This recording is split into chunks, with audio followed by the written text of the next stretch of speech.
la carta a los Filipenses. Estamos estudiando los días jueves la carta a los Filipenses.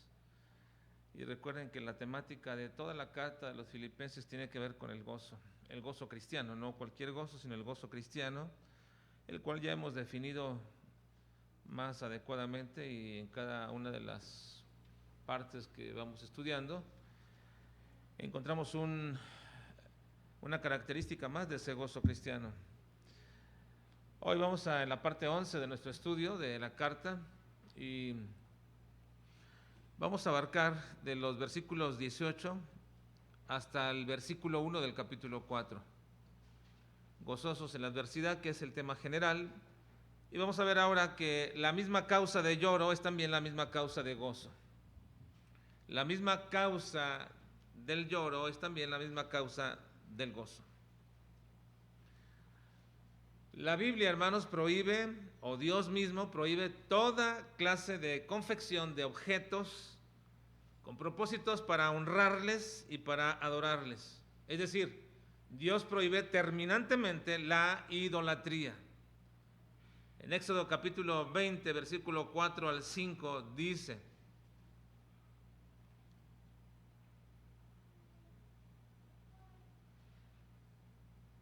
bueno, si lo buscamos y mientras...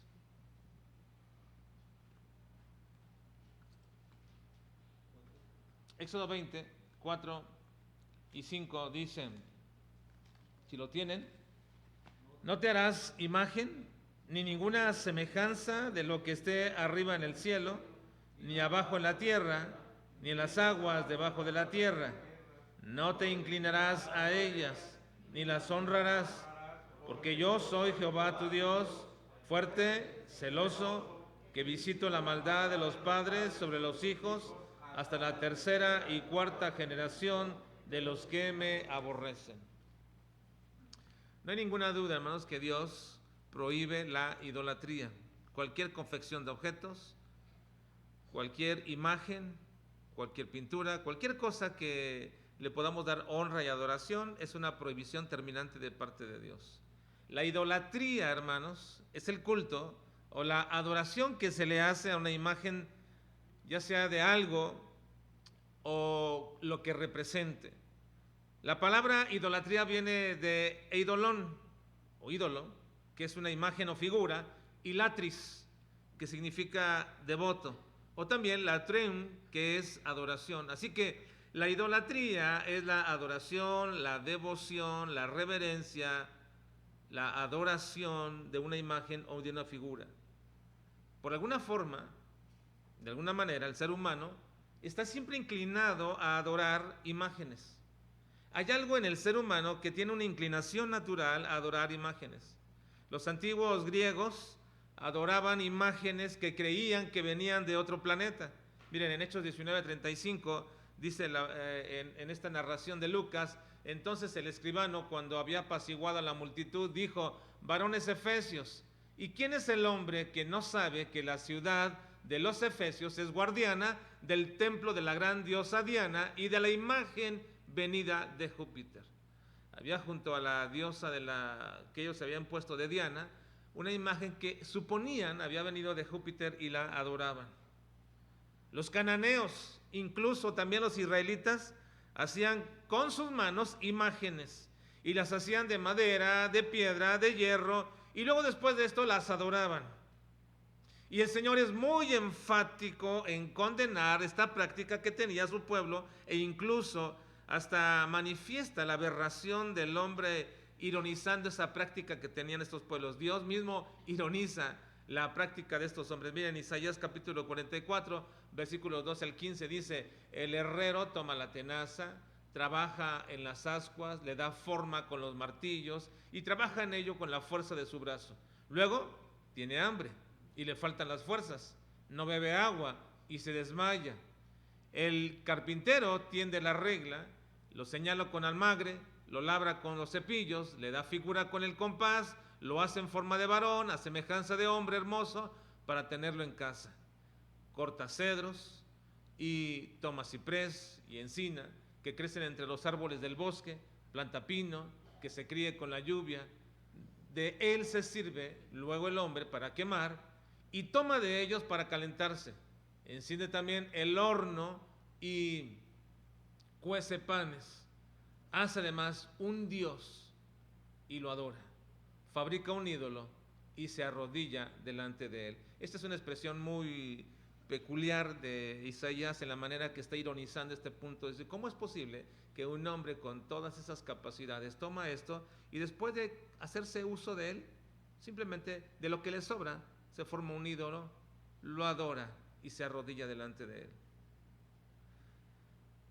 Muchos creyentes, hermanos, han llegado a formar ídolos en su vida.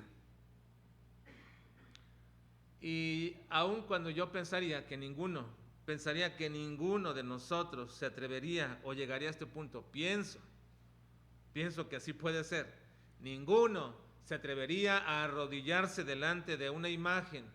Ninguno de nosotros tendría quizás, hermanos, la desfachatez de persinarse o de elevar una oración a alguna imagen, aunque pienso que ninguno de nosotros lo haría, y la verdad me quebraría el corazón si alguno de ustedes lo hiciera, de verdad.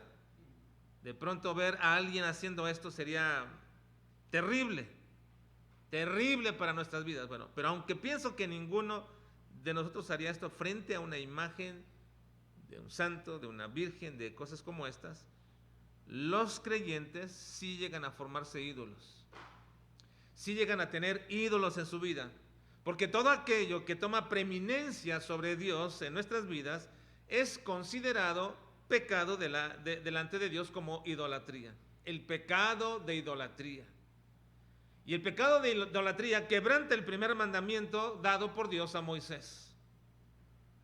Ahora, hay una imagen que es muy aceptada entre los creyentes y que incluso ha llegado a ser un símbolo del cristianismo. Y hasta los nuevos llamados iconoclastas, aquellos que denuestan, aquellos que reniegan, aquellos que condenan toda clase de imágenes y que condenan la idolatría en su grado más alto, esto se le llama iconoclastas.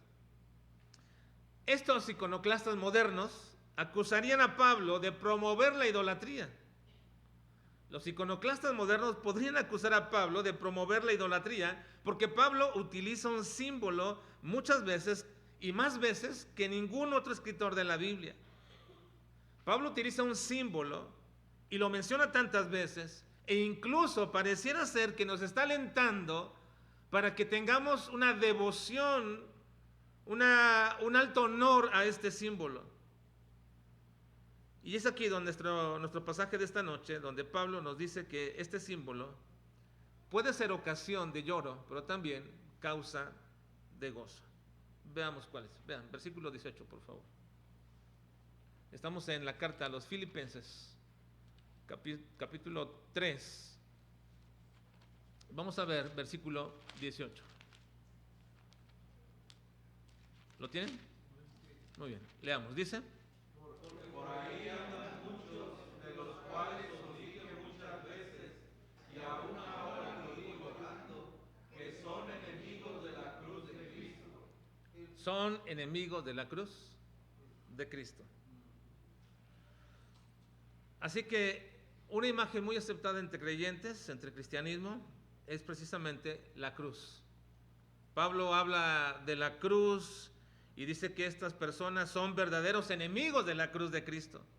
Ahora, estas personas que son enemigos de la cruz de Cristo no se refiere a los iconoclastas que acabo de hablar, gente que está en contra de la adoración y de la reverencia a las imágenes. No, al contrario, estos no son hombres legalistas, sino que son más bien supuestos cristianos que en un afán de practicar la libertad cristiana, estos hombres complacen a su carne. Los enemigos de la cruz de Cristo no son aquellos que no están en contra de la cruz misma, como una imagen o como una representación o como algo físico. No, son gente que en afán precisamente de practicar una libertad cristiana complace su carne. La semana pasada hablamos acerca precisamente de este momento.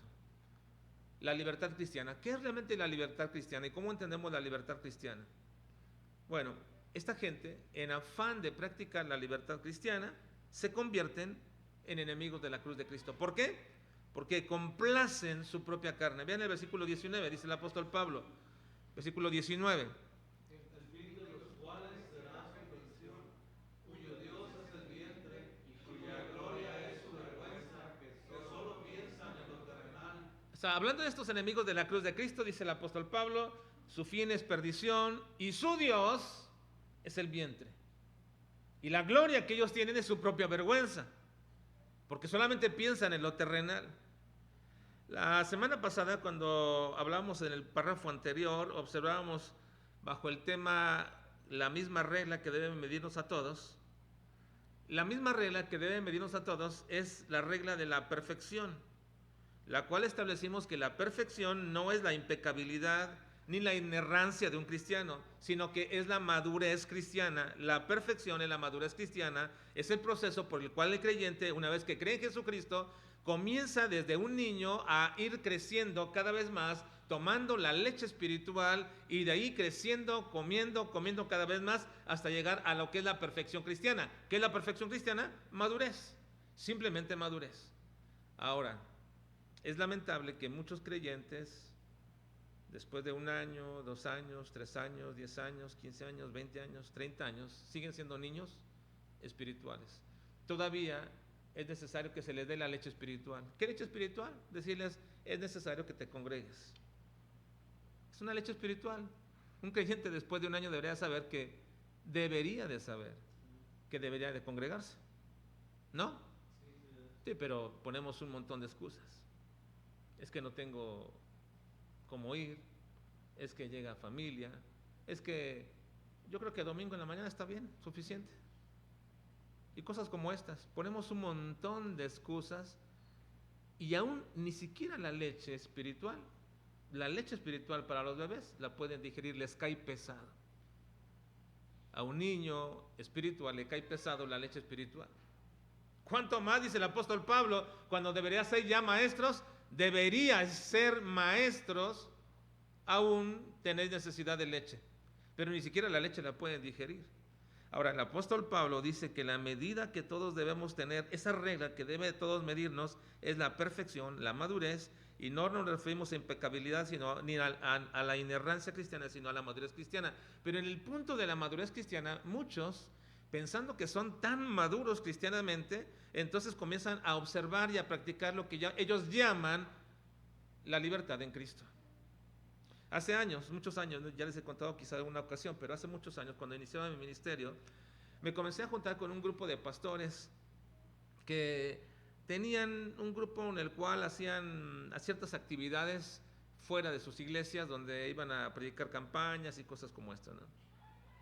Y de pronto, en ese punto, cuando en una ocasión les acompañé a algunas actividades, comenzaron a decir cosas que me parecían incorrectas, no para pastores, sino para cristianos. Y yo me quedaba observando, ¿qué están diciendo? ¿Qué están haciendo? Y de pronto uno se voltea y me dice, no te espantes, no te espantes. Ya hemos llegado a un punto de madurez donde estas cosas ya no nos afectan. Ya no nos afecta. Y yo dije, ¿eso es la madurez cristiana? Llegar a un punto donde puedes decir tonterías, maledicencias, malas palabras, truanerías, cosas de las cuales el Señor nos reprende. Y los puedes decir y ya no te afecta porque eres muy maduro cristiano. Ya no te espantan porque eres muy maduro cristiano. ¿Esa es la libertad cristiana? No, de absolutamente no. Así que el apóstol Pablo nos dice que hay algunos que están en contra de la cruz de Cristo y que su Dios es el propio vientre. Estos no son legalistas iconoclastas, no, son personas que tienen una tendencia a una supuesta madurez espiritual, por lo cual ellos están practicando algo que el Señor reprende y que el apóstol Pablo dice, esta va a ser su perdición, esta va a ser la perdición, su Dios es el vientre, su gloria es su vergüenza, y solamente están pensando en lo terrenal. Enemigos de la cruz de Cristo. Pablo habla de los enemigos de la cruz de Cristo, que no son iconoclastas con tendencia legalista, ni tampoco son niños espirituales, cristianos que están en un proceso de madurez. No, ni legalistas ni niños cristianos, simplemente son lo que Pablo llama enemigos de la cruz de Cristo. ¿Qué es o quiénes son los enemigos de la cruz de Cristo? ¿Quiénes son esos enemigos de la cruz de Cristo? Bueno, uno que es enemigo de Cristo, o de la cruz de Cristo, no es uno que ignora o que está en contra de que Cristo fue crucificado por nosotros. Un enemigo de la cruz de Cristo no es aquel que ignora que Cristo fue crucificado por nosotros, ni tampoco está en contra de la cruz física misma del Calvario. Ahora, hay gente que me ha preguntado, ¿a usted no le gusta la cruz? Voy a ponerla, porque me han dicho, ¿por qué no pone una cruz ahí atrás? Grande, bonita, hay muchas así. Y mira, en Estados Unidos hay un montón de iglesias que tienen una cruz bonita y bañada con una luz y todo. ¿Por qué no la ponemos? Y bueno, en primer lugar, no la ponemos porque no queremos que sea un objeto de adoración. Bueno, pero nada más de adorno, tampoco es un objeto de adorno. No es un objeto de adorno. No lo debería de ser. La cruz como tal es un instrumento de maldición. El mismo Señor dice que la cruz era el objeto de maldición y maldito todo aquel que fuere colgado en un madero. Ahora, si los romanos utilizaban la cruz como instrumento de maldición para vergüenza de aquellos, para castigarlos por ser los peores enemigos, y utilizaban una cruz para avergonzarlos, ¿por qué deberíamos tener entonces la cruz como un objeto de adorno, de adoración, de reverencia o de atracción? Decía una persona que si en tiempos modernos utilizáramos el objeto que es más terrible para poder castigar a alguien con la muerte, que podría ser una horca, quizás en países asiáticos, podría ser en países en el norte aquí de nuestro continente, como es una silla eléctrica. Si Cristo hubiera sido muerto en tiempos modernos, hubiera sido una horca, hubiera sido una silla eléctrica. ¿Pondríamos una silla eléctrica aquí para adornar? ¿O una horca? No, la cruz era instrumento de maldición. Y eso representaba. Y cuando los romanos querían realmente someter a un pueblo, lo que hacían es que colgaban a todas las personas en una cruz para que la gente que pasara tuviera miedo, tuviera terror sobre la cruz, lo que les esperaba a ellos. No puede ser un objeto de adoración. Pero entonces, ¿por qué Pablo habla de los enemigos de la cruz de Cristo? ¿Qué es o quiénes son los enemigos de la cruz de Cristo? Bueno, el apóstol Pablo define a estas personas como adoradoras de sí mismas. Gente que es adoradora de sí misma. Pablo habla de los enemigos de la cruz de Cristo como gente que se adora a sí misma, porque dice su Dios, el Dios de ellos es el vientre. ¿Recuerdan otra forma de traducir la palabra vientre es, pero es lo que va apenas a decir, se me adelanta la mano. Hace unas semanas atrás, cuando hablábamos precisamente en la carta a los Filipenses acerca precisamente del amor entrañable de Cristo, muchas versiones traducen el amor entrañable de Cristo. Es una bonita frase, el amor, te amo con el amor entrañable de Cristo, el amor ¿de dónde? Entrañas, pero lo traduce literalmente como el amor de los intestinos. Fíjate cómo el apóstol Pablo en su tiempo y cómo traducían así en su momento, cuando hablan, el Señor te ama con ese amor de intestinos, de los riñones, porque está hablando de lo más íntimo que podría haber en ese momento para una persona y decir te amo con mis riñones, te amo con mis intestinos. Hoy no nos resulta tan poético poder decirle eso a su esposa, ¿eh? No le puede usted decir te amo con mis riñones, te amo con mis intestinos, obviamente no. Pero esa era la idea de establecer lo más íntimo que tenía una persona, lo más delicado que podía tener en su momento te amo, y de ahí viene la palabra entrañable, entrañas, intestinos, eso significa. El amor entrañable es el amor de las entrañas. Las entrañas son los intestinos, toda la cavidad que tenemos en el estómago, todo eso son los intestinos o las entrañas.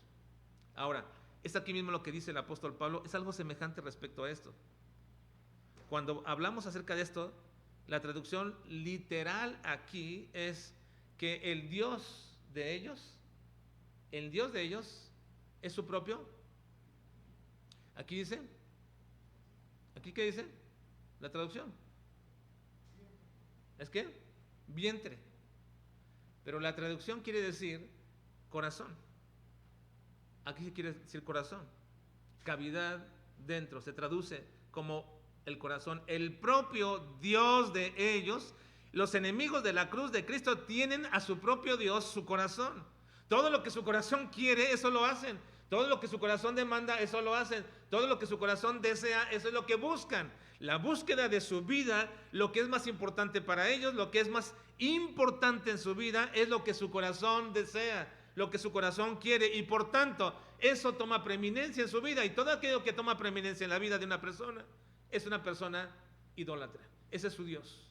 Su Dios es su propio corazón.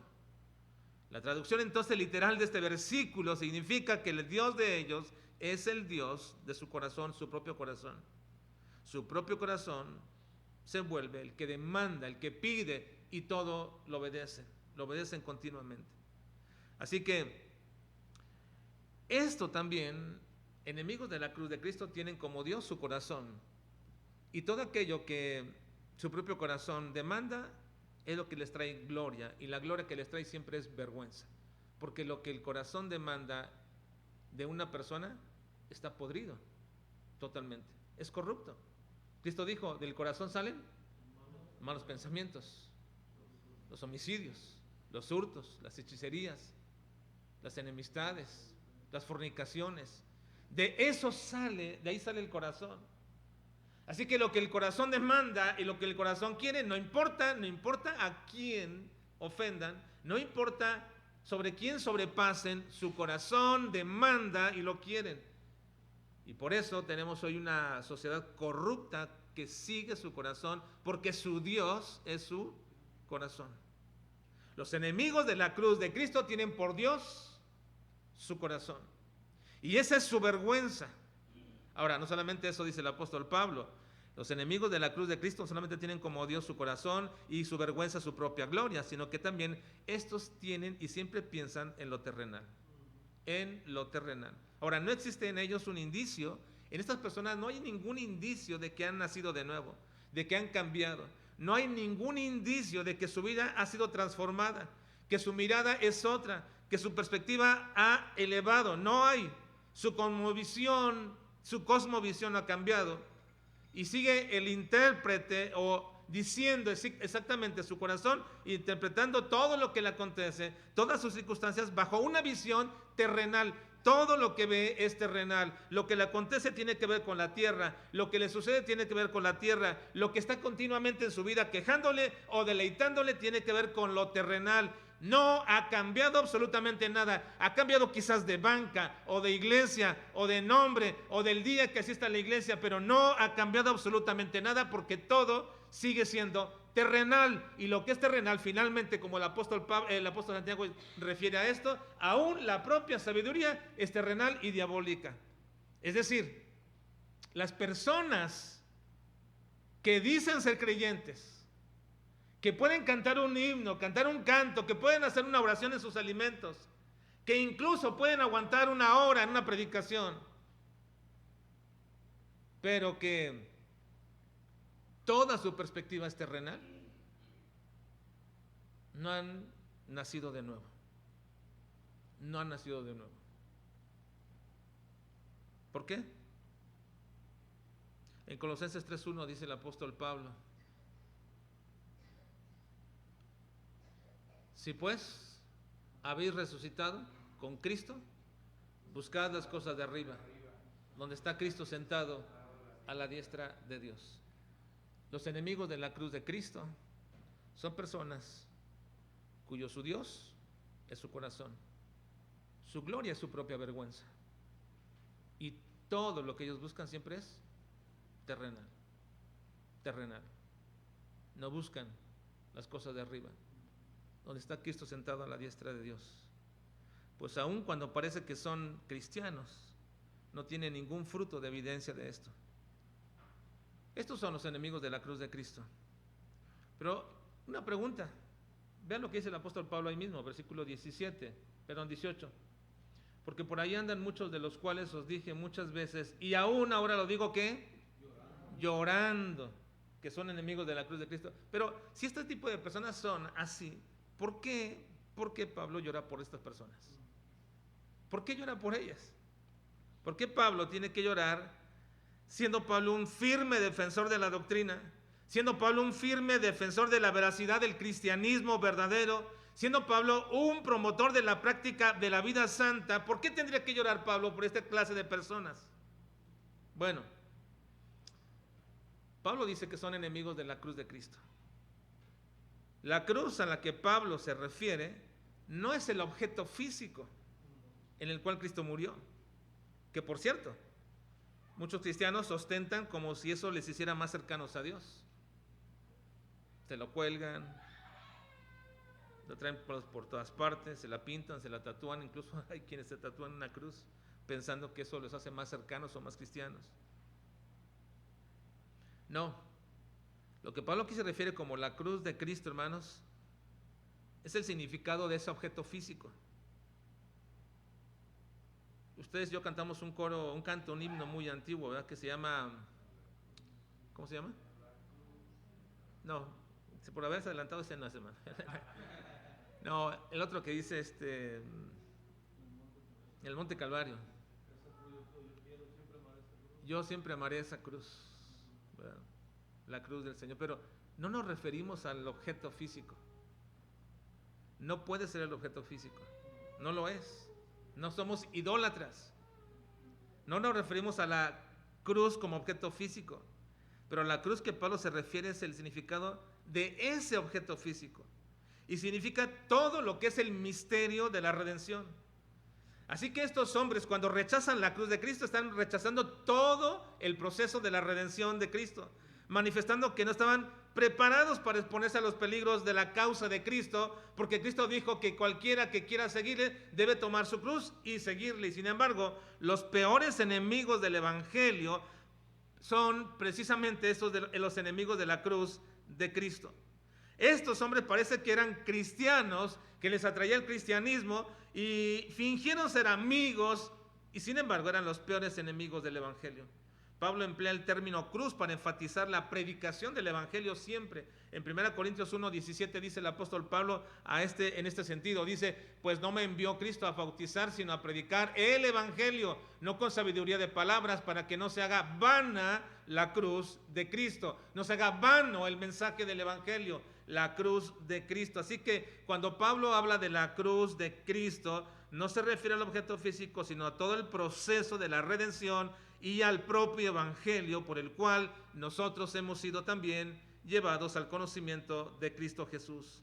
Aquellos que aparentaban ser creyentes, después manifestaron su falsedad como verdaderos creyentes. Eran falsos creyentes. El apóstol Pablo lloraba por ellos. Miren, 2 Corintios 11:26 dice el apóstol Pablo respecto a esto: en caminos muchas veces, en peligros de ríos, peligros de ladrones, peligros de los de mi nación, peligros de los de gentiles, peligros en la ciudad, peligros en el desierto, peligros en el mar y peligros entre falsos hermanos. Gente que desea ser hermanos. Podemos entender que peligro en el río, sí hay muchos peligros, y ladrones también, pero Pablo equipara todos esos peligros entre falsos hermanos. Son peligrosos los falsos hermanos, muy peligrosos. Dentro de las congregaciones son peligrosos.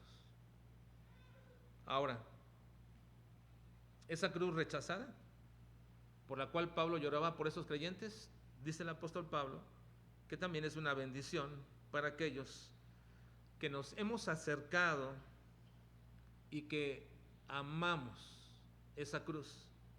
No el objeto, sino el significado para nuestra vida.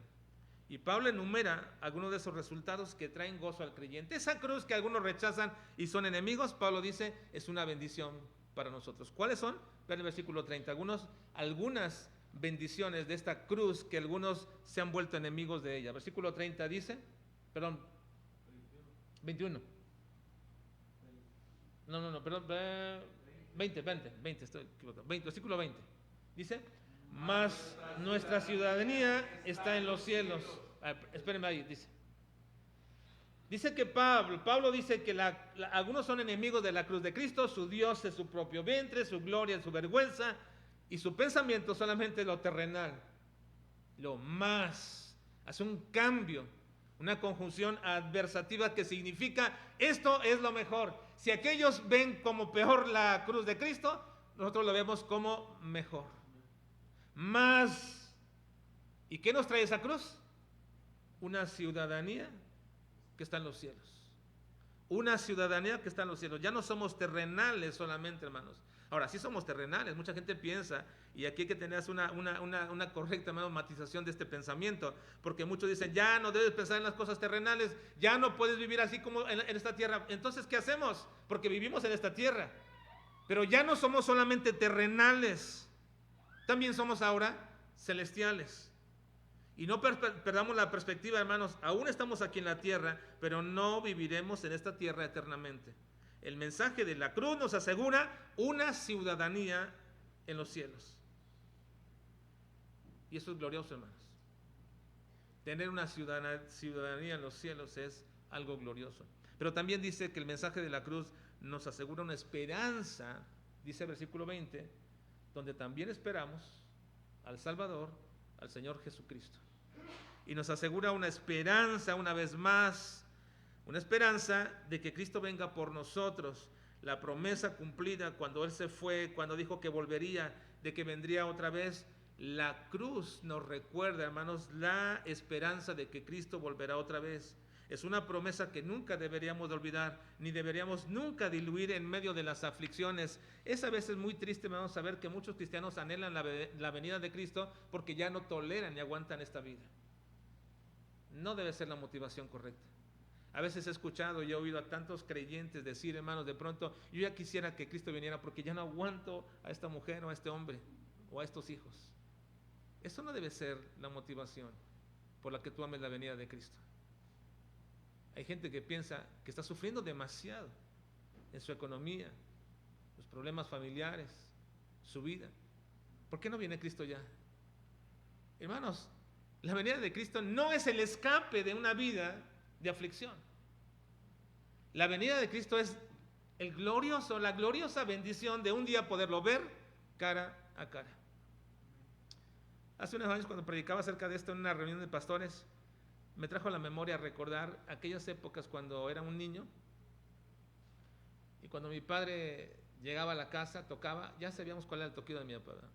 Entonces, los que éramos pequeños todavía y que podíamos caminar y corríamos, ¿verdad? Cuando abría la puerta, y de verlo nos llenábamos de gozo, de alegría. Una vez más, ¿verdad?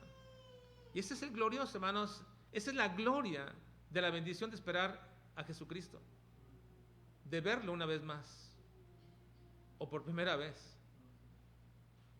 y ver cómo es Él, nuestro glorioso Señor Jesucristo. Así que, hermanos, la cruz de Cristo se ha vuelto una bendición por una ciudadanía que tenemos en el cielo, por la gloriosa espera de ver a Jesucristo. Pero también vean por último versículo 21, dice, el cual transformará el cuerpo de la humillación nuestra para que sea semejante al cuerpo de la gloria suya, por el poder con el cual puede también sujetar a sí mismo todas las cosas. Miren, también el mensaje de la cruz nos trae la bendición de saber que un día seremos transformados en nuestro cuerpo, pero también un día, hermanos, tendremos este mensaje o este tiempo de glorificación de nuestros cuerpos. Algo que quizás hemos pasado de vista, hermanos, es que nuestra redención no terminó en la cruz. La redención del creyente no terminó en la cruz, con Cristo. Esa fue la parte cúspide de la redención. Esa fue la parte grandiosa, maravillosa. Esa fue la parte culminante, diríamos, bueno, más bien grandiosa de la redención. Cristo muriendo en la cruz. Pero no ha terminado nuestra redención. Todavía. La historia de la redención, que es la que cuenta la Escritura, y la cual ya hemos hablado tantas veces, que la Biblia no es del manual de la vida del hombre para vivir bien como esposo, esposa o hijos, o aquí en la tierra, no, hermanos. La Biblia es precisamente la historia de la redención, donde Dios se muestra glorioso y Cristo, como el Hijo obediente, viene a cumplir. La Biblia nos muestra esto. La Biblia habla de la historia de la redención, y la historia de la redención es una historia eterna. Comenzó en la eternidad con el plan diseñado en aquel diálogo intratrinitario que tuvieron el Padre y el Hijo y el Espíritu Santo, donde Dios decretó la salvación del hombre y donde el Hijo deseó venir a morir en la cruz antes de la fundación del mundo. Ahí comenzó la eternidad de nuestra salvación. ¿Y cuándo termina? Pues termina en la eternidad. No termina aquí en la tierra, no en una cruz. Ahí fue el punto más importante. Pero la redención nuestra aún falta, hermanos. ¿Y qué le falta a nuestra redención? Esto que dice el versículo 21. El cual transformará el cuerpo de la humillación nuestra para que sea semejante al cuerpo de la gloria suya, por el poder con el cual puede también sujetar a sí mismo todas las cosas. Muchos piensan, hermanos, que lo más importante o que la vida de un creyente termina cuando éste muere y entonces va al cielo y ahí todo ya culmina lo más importante. Pero no, hermanos, todavía no. Un creyente muere, sí va a la presencia del Padre, pero todavía no termina esto. No culmina todo en la vida de un creyente, porque todavía tiene que venir con Cristo. Cuando Cristo venga, traerá a los suyos que durmieron en Él. ¿Pero para qué? Para que las almas que vienen junto con Cristo tomen esos cuerpos que serán transformados y entonces se unan el alma y el cuerpo en un cuerpo glorificado a la semejanza de Cristo. A la semejanza de Cristo. Cuando Él resucitó. Por eso Cristo es la primicia de los que durmieron. Es el primero que resucitó con un cuerpo glorificado. Y aún nos falta a todos nosotros resucitar con un cuerpo glorificado. Y ese momento se llama precisamente la glorificación del creyente. Ahí culminaría nuestra redención. Así que, hermanos, el mensaje de la cruz de Cristo también nos trae esta esperanza de glorificación de nuestros cuerpos. El evangelio de la redención completa. Pablo entonces dice que la cruz rechazada es ahora también gozo y corona para el que le predicó y para el que predica este mensaje. El capítulo 4, versículo 1 culmina la idea. Dice capítulo 4:1 dice: así que, hermanos míos, amados y deseados, gozo y corona mía, estad firmes en el Señor, amados. El capítulo 3 termina en el capítulo 4, en el 4:1. Ya hemos explicado, ¿verdad?, que los geógrafos o escritores santos, ellos no dividieron la Biblia en capítulos ni versículos. Ellos escribieron de corrido, todo. En el tiempo más moderno, algunos intentaron dividir la Biblia, los capítulos, las cartas en capítulos y los capítulos en versículos, y en la mayoría lo hicieron bien. Pero en algunas se equivocan. Y eso es a veces nuestro error cuando nosotros estamos leyendo, porque pensamos que una idea se completa en un capítulo. No, la idea se completa en el capítulo 4, versículo 1. Ahí termina la idea. Está diciendo el apóstol Pablo una vez más que aquellos que son enemigos de la cruz de Cristo, cuyo Dios es su vientre y cuya gloria es su vergüenza y que su pensamiento es terrenal, esos van a culminar así. Pero esa cruz de Cristo también es una bendición, es un gozo y una corona. Dice: así que, hermanos míos, amados y deseados, gozo y corona mía. Estad así firmes en el Señor. ¿Cómo? Asidos de la cruz de Cristo, del mensaje de redención. Porque si hemos de transcurrir esta vida terrenal, ha sido, hermanos, o deberá de ser siempre bajo el mensaje de esa cruz de Cristo. Tengo una ciudadanía en los cielos, no soy de esta tierra. Tengo un Salvador que no he visto, pero veré un día. Y un día este cuerpo mortal que me lleva continuamente a pecar y me humilla, y es la humillación nuestra, un día será glorificado para la gloria de nuestro Dios. Así que así permaneced siempre, asidos de la cruz de Cristo. No la idolatramos, pero su mensaje de redención lo amamos, y amamos al que murió por nosotros en esa cruz. Vamos a orar, por favor.